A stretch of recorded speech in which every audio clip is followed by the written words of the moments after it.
Chuck Todd. Mr. President, update us on your latest thinking on where you think things are in Syria, and in particular whether you envision using U.S. military, if simply for nothing else, the safekeeping of the chemical weapons, and if you're confident that chemical weapons will be. But I also want to follow up on an answer you just gave to Nancy.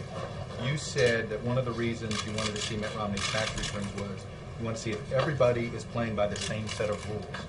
It actually goes to the question she asked, which is this implication: do you think there's something Mitt Romney is not telling us in his tax returns that indicates he's not playing by the same set of rules?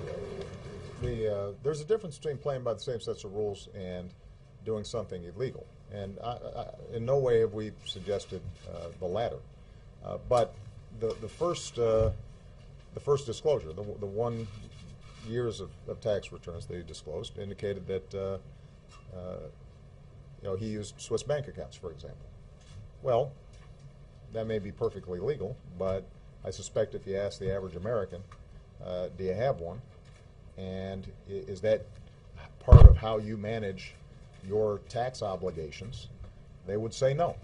They would find that relevant information, particularly when we're going into a time where we know we're going to have to make tough choices, both about spending and about taxes.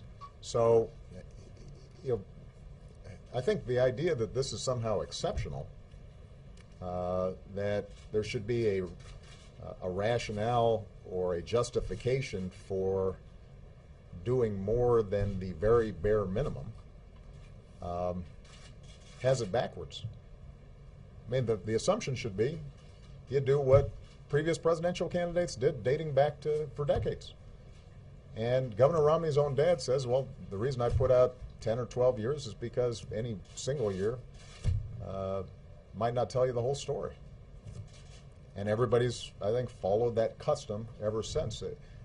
The American people have assumed that if you want to be president of the United States, that your life's an open book. When it comes to things like your finances.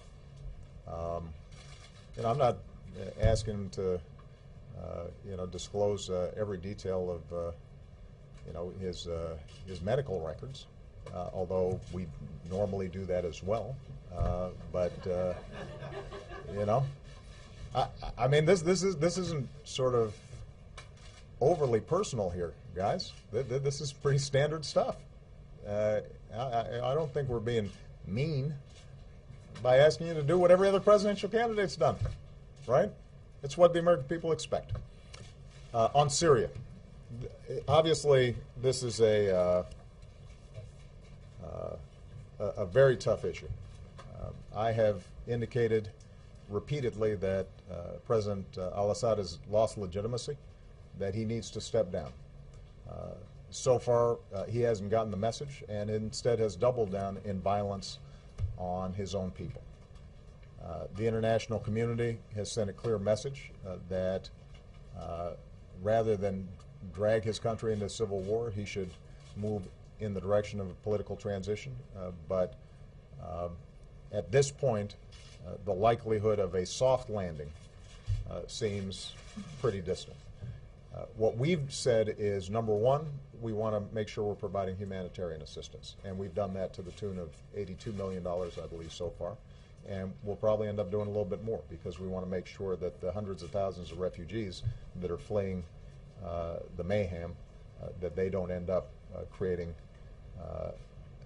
or being in a terrible situation, or also destabilizing some of Syria's neighbors. The second thing we've done is we said that we would provide, in consultation with the international community, some assistance to the opposition in thinking about how would a political transition take place, and what are the principles that should be upheld in terms of looking out for minority rights and human rights, and that consultation is taking place.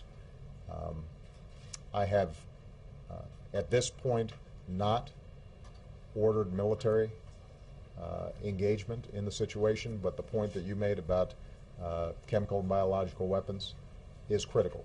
That's an issue that doesn't just concern Syria, it concerns our close allies in the region, including Israel. It concerns us. We cannot have a situation where chemical or biological weapons are falling into the hands of the wrong people. We have been very clear to the Assad regime, but also to other players on the ground, that a red line for us is we start seeing a whole bunch of chemical weapons moving around or being utilized. That would change my calculus. That would change my equation. It's somehow under its safe. In a situation this